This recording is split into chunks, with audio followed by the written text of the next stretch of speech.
App کتنی محنت سے بنائی گئی ہے اور اس کے کیا کیا فائدے ہیں مجھے یہ بتائیے. لیکن جی اس سے جہاں فائدہ ہے بغیر استاد کے نقصان بھی ہے. جی بالکل ایسا. حضرت علماء کرام ہی اسی کا خاصہ ہیں الحمدللہ. تمام کے تمام علماء تمام مکاتب فکر کے، اس میں حضرت تقی عثمانی صاحب ہوں، مفتی منیب الرحمان صاحب ہوں، یا اس کے علاوہ علامہ حسن رضوی صاحب ہوں. امام کعبہ سے میری 3 1-on-1 ملاقاتیں ہو چکی ہیں، ان تک سے لے کے سعودی عرب کے تمام علماء کو دکھا کے وہ سرٹیفکیٹ بھی موجود ہے. میرے خیال میں کہ جو آپ کی سمجھنے کے لیے ضروری ہے. جی جی بالکل بغیر استاد کے اس کا نقصان وہ بھی تو ہم جب کیا قرآن شریف یا صحیح بخاری شریف کو ڈائریکٹ پڑھنے سے انسان گمراہ ہو سکتا ہے؟ پلیز وضاحت فرما دیں. وضاحت یہ کہ کوئی گمراہ نہیں ہوتا. ہاں وہ سورہ الاعراف کے اندر ہے نا کہ جب جس کا گیئر الٹا لگا ہوتا ہے نا وہ گمراہی کا راستہ دیکھتے ہیں، اسے وہ ہدایت کا راستہ سمجھتے ہیں، ہدایت کے راستے کو گمراہی کا راستہ چھوڑ دیتے ہیں، تو ان معنوں میں گمراہ ہوتا ہے. قرآن اور حدیث پڑھ کے اگر گمراہ ہونا ہے تو اس کا تو مطلب یہ ہے کہ آپ کسی کافر کو قرآن گفٹ دیں اور اسے کہیں کہ قرآن یہ لو پڑھو اور گمراہ ہو جاؤ. وہ کیا کہے گا؟ وہ کبھی کھولے گا بھی. اور سب پریکٹیکلی ہزاروں لوگ تو ہمارے اس ماڈرن ایج میں قرآن کا ترجمہ انگریزی میں پڑھ کے ہدایت پہ آ چکے ہیں. I read the Quran, it was so simple, so straightforward, there's nothing in it that I could see to dispute, whereas the Bible, there's a lot of things in it which are open to interpretation, etc. The Roman connection, you know, Jesus was like portrayed as a miracle worker, where I think he was sensationalized a bit perhaps in Christianity, which takes the onus away from what it's actually about, whereas I say Islam to me is a pure religion, pure faith. گمراہ تو کوئی بھی نہیں اللہ کے فضل سے ابھی تک ہوا. ہاں ان کے فرقے ضرور چھوڑ گیا، وہ اس کو گمراہی کہتے ہوں گے. تو انہوں نے جنوں کا نام خیرت رکھ دیا تو رکھتے رہے، ان کی اپنی مرضی ہے. قرآن حدیث اور دوسرا قرآن حدیث ڈائریکٹ کوئی بھی نہیں پڑھتا. میں واللہ آپ سے کہہ رہا ہوں کون ڈائریکٹ پڑھتا ہے؟ ہم تو احمد بریلوی سے قرآن پڑھتے ہیں. ترجمہ انہوں نے اپنے لیے نہیں کیا تھا، ان کو تو عربی آتی تھی، میرے لیے کیا تھا. اب مجھے اردو بھی نہیں آتی، اردو تو آتی ہے نا. بخاری شریف کا ترجمہ میرے لیے ہوا تھا تو میں کیوں نہ پڑھوں؟ یہ کتنا خطرناک کھیل کھیل رہے ہیں کہ ڈائریکٹ نہ پڑھو گمراہ ہو جاؤ گے. قرآن تو کہتا ہے ہدی للناس، یہ پوری انسانیت کے لیے ہدایت ہے، گمراہ نہیں ہوتے. اور اس میں یہ پلی لیتے ہیں وہ یضل بہ کثیرا ویہدی بہ کثیرا، اور کتنی کہانی کرائی وہ بھی آدھی پیش کرتے ہیں. کہتے ہیں قرآن میں لکھا ہے قرآن پڑھ کے لوگ گمراہ ہو جائیں گے، قرآن پڑھ کے ہدایت پا جائیں گے. سر یہ اتنا بڑا جھوٹ ہے اللہ اور اس کے رسول کے اوپر. اس کا تو مطلب یہ ہے کہ قرآن کتاب ہدایت بھی ہے اور کتاب گمراہی بھی ہے. نعوذ باللہ. نہیں، اس کو ہے ہدی للناس وبینات من الہدی والفرقان، سورۃ البقرہ میں ہے. ہدایت کی کتاب ہے پوری انسانیت کے لیے، اس میں روشن دلائت ہیں اور حق اور باطل میں تمیز کرنے والی کتاب ہے. اور یہ آپ پیچھے سے پڑھیں، کافروں نے اعتراض کیا تھا کہ اللہ کی کتاب ہے اور اس میں مثالیں آ رہی ہیں مکڑی کی، مکھی کی.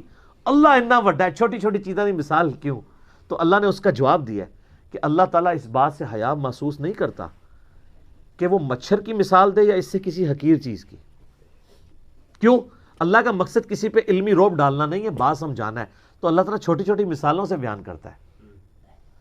کافروں کے ایمان کو مکڑی کے جالے سے تشبیہ دی سورۃ العنکبوت میں، تاکہ سمجھ آ جائے جس طرح مکڑی کا جالا ایک جھاڑو سے سارا پھر جاتا ہے، تمہارے ایمان کی اوقات بھی یہ ہے.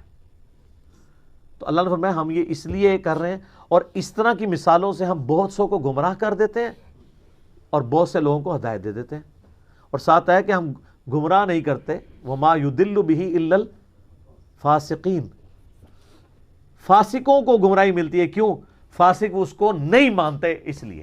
اہل ایمان تو سورہ الانفال میں آتا ہے جب بھی قرآن نازل ہوتا ہے اہل ایمان سے جب کافر پوچھتے ہیں کہتے ہیں ہمارے تو ایمان ہی بڑھ گئے. تو جو کافر ہے نا قرآن کے، وہ قرآن پاک کا مذاق اڑا کے گمراہ ہوتے ہیں، اور جو بات ماننے والے ہیں وہ مان کے ہدایت پہ آ جاتے ہیں. جب قرآن اتنا کھول کھول کے بیان کرتا ہے باتیں، حضرت ابراہیم کا جو واقعہ آتا ہے سورہ انبیاء میں، سارے بتوں کی انہوں نے توڑ کے کلاڑا بڑے بت پہ رکھ دیا نا. اس سے کوئی بہتر طریقہ تھا کہ وہ ان پاگلوں کو، بے وقوفوں کو یہ بات سمجھا سکتے کہ یہ تمہارے الہ ہیں جو اپنی حفاظت بھی نہیں کر سکے. اس کے بعد بھی اگر کسی کو نہ سمجھ آئے تو اپنی عقل کا ہی ماتم کرے نا. تو انہوں نے اس طریقے سے بات سمجھائی نا، لیکن لوگوں نے کیا مان لی؟ گمراہی ہوئے نا مزید. بس اس طرح یہ بھی گمراہ ہوتے ہیں. ایاک نعبد و ایاک نستعین پڑھتے ہیں، کہتے ہیں نہیں اس سے گمراہ ہو سکتا ہے بندہ، ہم تو یا علی مدد کہتے ہیں. کہ میں گمراہ ہی نہ ہو جاؤں. یہ اس طرح کے گمراہ ہو رہے ہوتے ہیں. تو سر قرآن سے کوئی نہیں گمراہ ہوتا. جو نہیں ماننا چاہتا وہ گمراہ ہوتا ہے. او جی قرآن میں آیا وہ گدوں کی مثال ہے جن پہ کتابیں لدی ہوئی ہیں. او تہاڈی مثال ہے سرکار. وہ شیشے ویکھی نے کدے کہ علماء یہود کو اللہ نے کہا یہ گدوں کی مثل ہے, کتابوں سے گدھا بھی استفادہ نہیں کرتا, انہوں نے بھی استفادہ کر کے ان پروفیسیز سے نبی علیہ السلام کو پیغمبر آخر الزمان نہیں مانا. جو کتابوں کو مان لے, ان پہ ایمان لے آئے, کتابوں کو بھی مانے, کتابوں کی بھی مانے, وہ گمراہ نہیں ہوتا. جو کتابوں کو ماننے سے انکار کرتے وہ گمراہ ہوتا ہے. تو ایک بار جھوم کے کہہ دیں کہ مرنے سے پہلے اے مسلمان کر لے اس پہ غور, کتابوں کا خدا اور ہے, بابوں کا خدا اور. میرے خیال ہے یہ اب لوگوں کو سمجھ آ جائے گی انشاءاللہ. یہ اتنی دفعہ ریپیٹ ہوا ہے نا, جس طرح قرآن حکیم میں وہ 31 دفعہ ہے نا, فَبِأَيِّ آلَاءِ رَبِّكُمَا تُكَذِّبَانِ, کوٹ کوٹ کے اللہ نے بھرا ہے کہ تم اپنے رب کی قدرت کی کون کون سی نشانیوں کو جھٹلاؤ گے. میرے خیال ہے ہم تو 31 سے بھی زیادہ دفعہ اس کو یہاں پہ ریپیٹ کر چکے ہیں. تو آندہ میری بھائیوں سے ریکویسٹ ہے کہ جب کبھی بھی آپ نے کسی پہ غصہ نکالنا ہو نا, پہلے نمبر پہ یہ شعر لکھا کریں, تاکہ پہلے وہ طارق جمیل صاحب سے میں نے کہا کہ آپ پرائم منسٹر سے ملے ہیں تو کبھی ان کو یہ کہا کریں جو کچھ غلط ایکٹیویٹیز ہو رہی ہیں ملک میں. تو وہ مجھے کہنے لگے کہ علی بھائی ہم کسان لوگ ہیں, کسان لوگ پہلے زمین کو نرم کرتے ہیں, ہل چلاتے ہیں, اس کے بعد اس میں کوئی بیج, تو ابھی میں ان کو نرم کر رہا ہوں.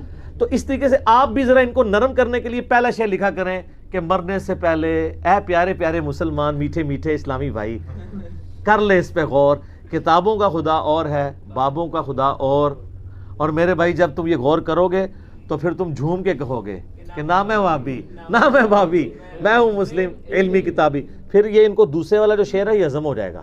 ویسے بڑا کوڑا جے, سمجھ آ جائے گی. سمجھ بھی آ جائے گی ان کو. ٹھیک ہو گیا جی.